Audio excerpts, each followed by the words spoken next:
Hello hello. यहाँ पर आज बहुत ही अच्छा फ्लो चार्ट में लेकर आई हूँ शेयर कैपिटल क्लास 12th का। यदि आपने शेयर कैपिटल पढ़ लिया है, यदि आपको रिवीजन करना है या आपने शेयर कैपिटल पढ़ा ही नहीं है, आप थोड़ा सा ब्रीफ में समझना चाहते हैं तो ये वीडियो आपके लिए बहुत काम का होने वाला है। यदि ये वीडियो देखने के बाद समझ में आ जाए तो कमेंट बॉक्स में ज़रूर बताइएगा मुझे, लाइक को भी ज़रूर प्रेस करना ताकि मुझे लगे कि हाँ मेरी मेहनत सफल हुई। तो चलो स्टार्ट करते हैं। मैं पूजा मेहता मेरे यूट्यूब चैनल स्टडीनेटिक पर आपका वेलकम करती हूँ। छोटे से माइंड मैप फ्लो चार्ट जो आप कहना चाहते हैं कह लीजिए, उसमें मैंने आपको बताया है शेयर कैपिटल के बारे में।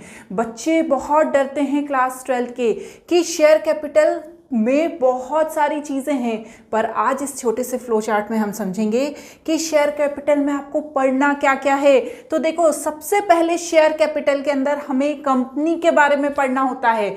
कंपनी क्या होती है, उसका मीनिंग क्या होता है, उसके फीचर्स क्या होते हैं, उसके टाइप क्या होते हैं, बिल्कुल बेसिक थ्योरी इसमें हमें पढ़नी होती है कंपनी के बारे में। कंपनी के बारे में पढ़ने के बाद हमें इसमें पढ़ना होता है शेयर्स के बारे में कि शेयर कितने टाइप के होते हैं।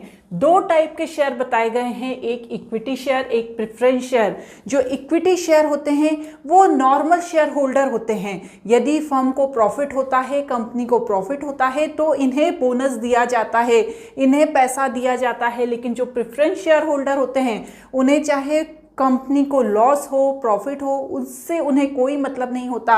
उनका जो फिक्स प्रॉफिट या फिक्स बोनस है वो उन्हें देना ही होता है।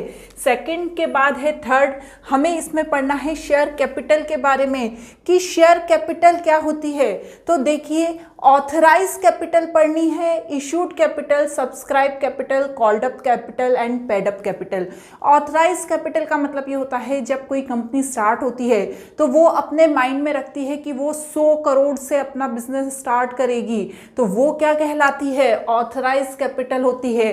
अब वो शेयर कितने, उन कैपिटल से कितने शेयर इशू करना चाहती है उसे कहते हैं इशूड कैपिटल। मतलब यदि वो 100 करोड़ रुपए का सब्सक्रिप्शन चाहती है तो यदि वो पूरा सब्सक्रिप्शन एक बार में नहीं चाहती, सिर्फ उसमें से 50% चाहती है, मतलब 50 करोड़ का सब्सक्रिप्शन या पैसा पब्लिक से लेना चाहती है, तो उसे कहते हैं इशूड कैपिटल। फिर नेक्स्ट होती है सब्सक्राइब कैपिटल। कितनी पब्लिक उन शेयर्स को खरीदती है उसे कहते हैं इतनी सब्सक्राइब कैपिटल है। इसके बाद है called up and paid up, कितना कॉल्ड अप हुआ और कितना लोगों ने पेड अप किया। ये सब हम किस में पढ़ते हैं, शेयर कैपिटल में पढ़ते हैं। इसके बाद आ जाता है issue of share. Issue of share में हम यहाँ पर कोई भी कंपनी किस तरह से शेयर इशू करेगी, या तो वो कैश में करेगी या कंसीडरेशन अदर देन कैश करेगी।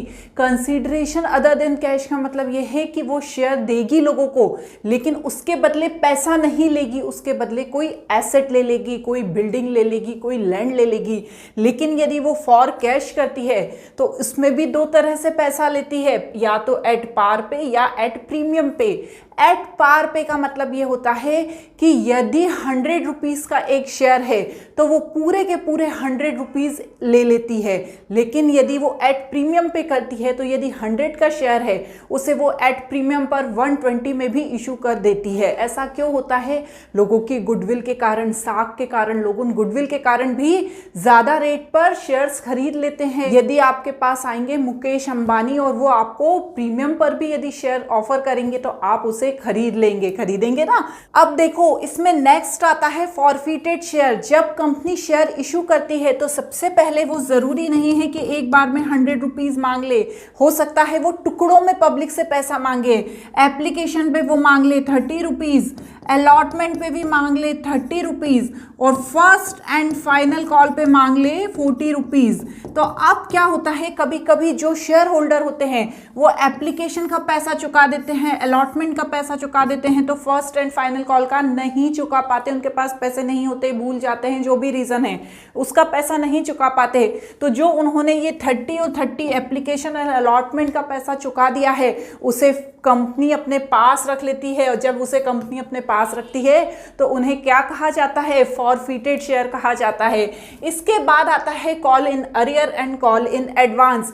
इस पर वापस आ जाओ। कॉल इन एरियर का मतलब ये होता है कि कंपनी में कभी कभी क्या करते हैं शेयर होल्डर, कुछ पैसा, ये जो 30 रुपीज़ है अलॉटमेंट का, वो नहीं चुकाते हैं। वो किसके साथ चुकाते हैं? फर्स्ट एंड फाइनल कॉल के साथ चुकाने की बात करते हैं। तो जब हम यहाँ पर एंट्री करते हैं तो अलॉटमेंट की एंट्री में हम ये बता देते हैं कि इतना अमाउंट कॉल इन अरियर है, मतलब इतना अमाउंट अलॉटमेंट पे आना था लेकिन वो नहीं आया है, वो फर्स्ट एंड फाइनल कॉल पर आएगा, तो उसे क्या कहते हैं? Call in arrear. इसी तरह कॉल इन एडवांस होता है। कभी कभी कुछ शेयर होल्डर क्या करते हैं, फर्स्ट एंड फाइनल कॉल के जो 40 रुपीज़ हैं वो अलॉटमेंट के साथ ही चुका देते हैं, तो यहाँ पर इतना अमाउंट क्या हो जाता है? कॉल इन एडवांस हो जाता है। तो इस छोटे से माइंड मैप ने आपको समझा दिया कि शेयर कैपिटल क्या होता है, उसमें क्या क्या पढ़ना है। यदि आपने पढ़ा है तो आपका रिवीजन करवा दिया। यदि मेरा वीडियो अच्छा लगा हो तो चैनल को सब्सक्राइब जरूर करना।